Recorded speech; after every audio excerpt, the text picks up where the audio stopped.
Og det her for. Ja.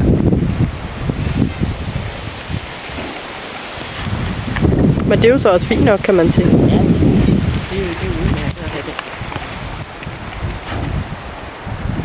Det kom bare bag på mig, og hun kunne mærke, fordi jeg er svimmel af. Så jeg tænkte, jeg kan godt klare det, ikke også? Så jeg havde den usikkerhed, kommer det nu, når jeg sidder der, ikke? Ja.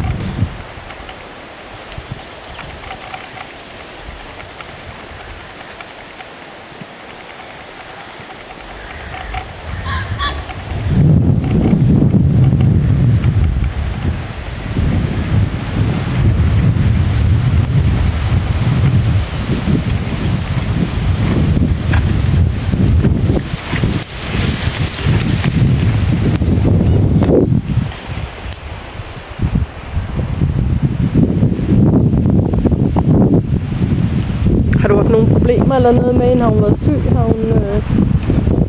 Det har jeg faktisk ikke. Som jeg snakker om, det eneste jeg har set, det er, at den har været hævet på det ene bagben, når den har stået lang tid inde i stallen. Men det er vel almindelig alderdom. Det går over, når hun går igen. Så falder det ned igen. Hvad er det, du købte den? Blev den røntgenfotograferet? Den var gennemrøntgenfotograferet, dengang jeg købte den for 2 år siden. Okay. Uden anmærkninger. Og de papirer fik jeg. Ja. Og så har jeg ikke gjort mere ud af det. Det har jeg ikke haft nogen grund til. Nej, selvfølgelig ikke. Ja.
Har du haft nogen til at holde den i gang for dig så?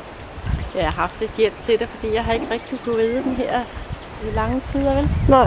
Så jeg har haft en til at hjælpe mig med at longere den, og så er min datter, hun har taget en ridetur på den en gang imellem. Hun har ikke ret meget tid. Nej. Men hvor er det dog en fornøjelse. Det bliver reddet rigtigt, altså. Jeg kan blive helt glad over det, bare så at kigge på. Ja.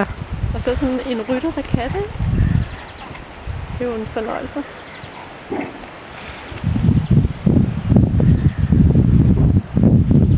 Hvor gammel er den? Hun er 13 eller 14. Jeg tror, hun er 14 nu. Det må hun være blevet i år. Ja. Det